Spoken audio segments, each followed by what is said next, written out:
Hello everyone! Today we're showcasing our new mid to late game marksman that delivers huge barrages of single target damage. Obsidia, the Sovereign of Dark's End. Obsidia is a hero that requires early game farming to reach her full potential and take over in the mid to late game. The more hits she lands on enemies, the higher her damage grows, all while weaving through the battle, cutting down her foes with ease. Sovereign of Dark's End, Obsidia. Passive, Return to Bone. When Obsidia deals damage to enemy minions, heroes, or structures, she gains bone energy, which she converts into bone shards. Her bone shards will stack up throughout the match. When Obsidia attacks an enemy, all her bone shards will shoot off and home in on the target. First skill, Abyssal Bone Needle. Obsidia fires a needle of bone, dealing damage to target's hit and triggering Return to Bone on the first enemy hero hit. Second skill, Phantom Shadow Meld. Obsidia plunges into the abyss and enters Shadow Meld form, greatly increasing her movement speed for a short duration. Ultimate, Hunt of Bone. Obsidia fires the Bones of Wrath in the target direction, dealing damage and briefly stunning the first enemy hero hit. Then pulls herself close to the target. The Bones of Wrath will latch onto the target and tether Obsidia to them. Obsidia will be locked to a certain distance from the tethered enemy, and the enemy will be unable to use dash or blink skills. When the enemy moves, Obsidia will move with them. During the laning phase, use Obsidia's first skill often on enemy minions and heroes to quickly stack her passive. When the enemy's HP drops low enough, use Obsidia's second skill and ultimate on them and finish them off with basic attacks. During teamfights, use Obsidia's basic attacks and first skill to poke the enemy, and her second skill to reposition herself. Look for opportunities to close in on a target with her ultimate and pick them off with your team. Finally, use her mobility and powerful basic attacks to clean up the remaining enemies. Obsidia excels at single target damage in the mid to late game and possesses solid mobility, so mastering the transition to the mid game is crucial to her success. At level 1, upgrade Obsidia's first skill, as it's the most effective way to stack her passive in the early game. Continue to prioritize upgrading her first skill, upgrading her second skill only when there's nothing else available. Hitting enemy heroes with Obsidia's first skill builds substantial passive energy, so try to land them as much as possible to rapidly stack her passive. Obsidia's first skill triggers the passive Bone Shard effect, so landing it on squishy heroes in the mid to late game will quickly poke away their HP. Obsidia's second skill provides an instant burst of movement speed, which can be used to dodge key enemy skills.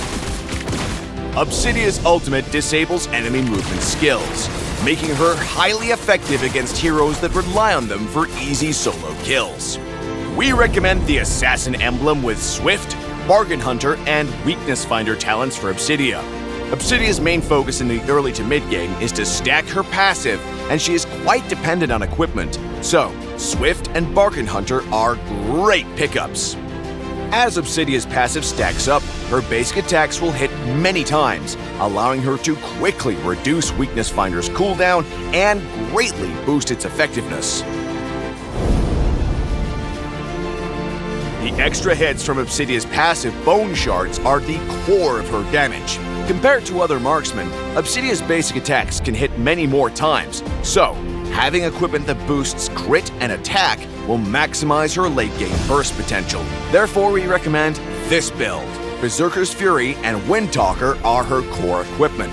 Berserker's Fury offers essential attack and crit attributes to synergize with Obsidia's multi-hit damage. Windtalker's attack speed and crit attributes are great for her damage output as well. Haas's Claws offer excellent sustain, while Malefic Gun's physical penetration makes Obsidia more effective against tanks. Finally, Rose Gold Meteor provides her with extra survivability. We also recommend this specialized basic attack effect build for Obsidia.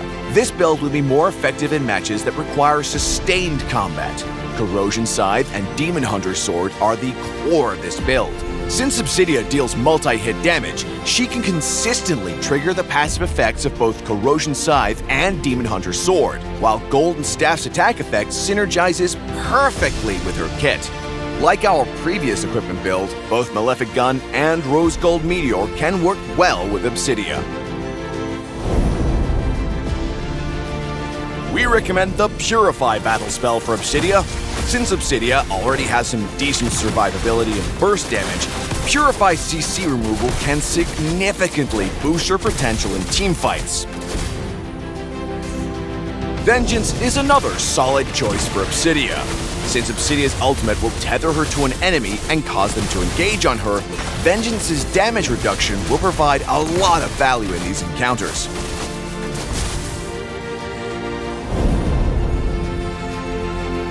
Obsidia's ultimate will disable dash and blink skills, making her excellent at countering heroes who rely on them, such as Hayabusa, Freya, and Lancelot. Obsidia struggles during the early laning phase, making her vulnerable to other marksmen with strong early game, such as Bruno and Layla. Obsidia usually reaches her damage potential in the mid to late game, so she wants support heroes who can help her in the early game, like Angela and Estes. During the laning phase, use Obsidia's first skill to poke the enemy and stack her passive. Once her passive Bone Shards reaches a certain amount, her damage output will go up significantly. Obsidia's ultimate is a great tool to secure kills when teammates come to gank.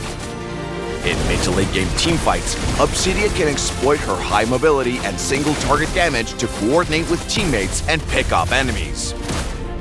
New hero Obsidia, Sovereign of Dark's End, will be available September 17th. From September 17th through September 30th, you can purchase the pass using a combination of diamonds and battle points.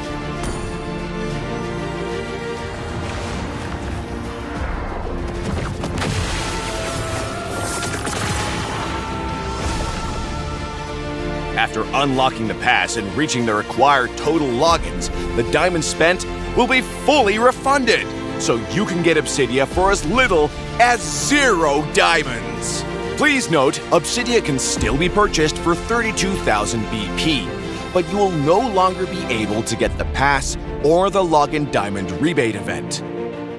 Obsidia's Undying Remnant skin will be on sale for only 51 diamonds in the first 2 weeks. It's time to forge a new abyss with Obsidia. And until next time, we'll be seeing you in the Land of Dawn.